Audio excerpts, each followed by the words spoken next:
The Song of the King, written by Max Lucado and illustrated by Toni.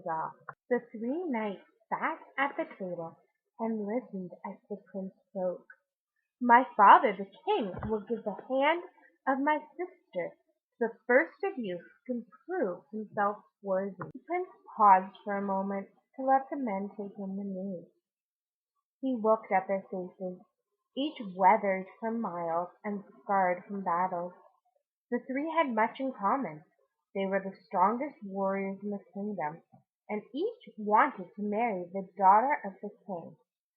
The king had promised each a chance, a test, to see which was worthy of his daughter, and now the time for the test had arrived. "The test is a journey," the prince explained, "a journey to the king's castle by way of Hemlock." "The forest?" one knight quickly inquired. "The forest," answered the prince. There was silence as the knights thought about the words.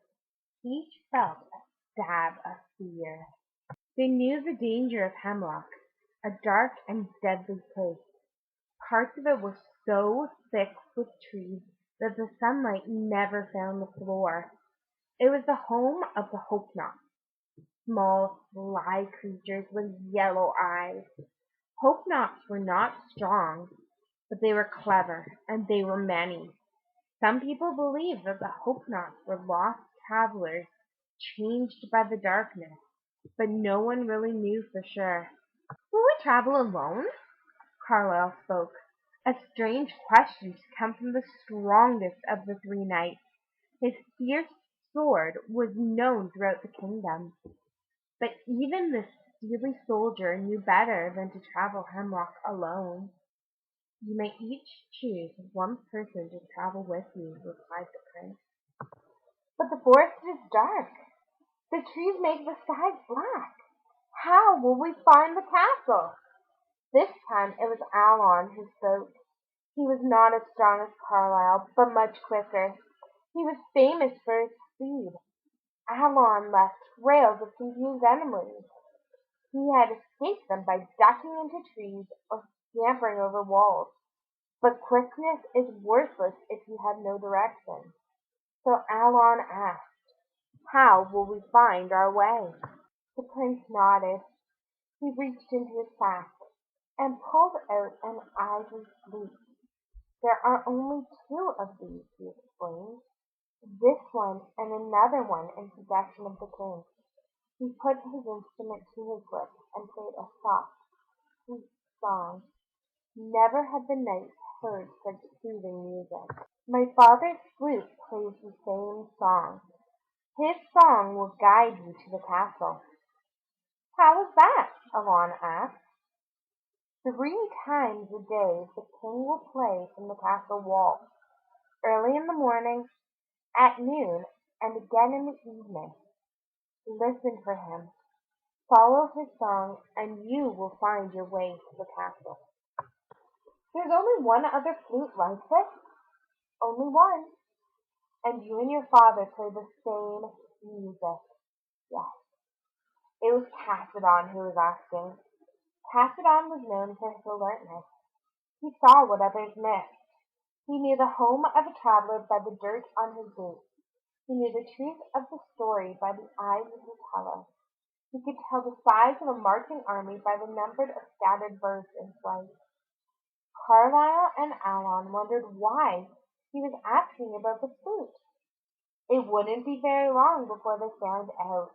"Consider the dangers and select your partner wisely," the prince cautioned. And so they did. The next morning the three knights mounted their horses and entered Hemlock. Beside each rode a chosen companion. For the people in the king's castle, the days of waiting passed slowly. All knew of the test, and all wondered which of the knights would win the princess. 3 times a day the king sent his song soaring into the trees at Hemlock, and 3 times a day people stopped their work to listen. After many days and countless songs, a watchman spotted 2 figures stumbling out of the forest. No one can tell who they were. They were too far from the castle. The men had no horses, no weapons, and no armor. "Hurry!" the king commanded his guards. "Bring them in! Bring them in! Give them medical treatment and food, but don't tell anyone who they are. Dress the knight as a prince, and we will see their faces tonight at the banquet." He then dismissed the crowd and told them to prepare for a feast. That evening a joyful spirit filled the banquet hall. At every table people tried to guess which knight had survived Hemlock Forest. Finally, the moment came to present the winner. At the king's signal the people became quiet, and he began to play the flute. Once again the ivory instrument sang. The people turned to see who would enter. Many thought it would be Carlyle, the strongest. Others felt it would be Alon, the swiftest. But it was neither. The knight who survived the journey was Cassiodon, the wisest. He strode quickly across the floor, following the sound of the flute one final time. He bowed before the king. "Tell us of your journey." The people leaned forward to listen. "The hope not so crafty," Cassiodon began. "They attacked us, but we fought back. They took our horses, but we continued on foot. What nearly destroyed us, though, was something far worse." "What was that?" asked the princess. "They imitated."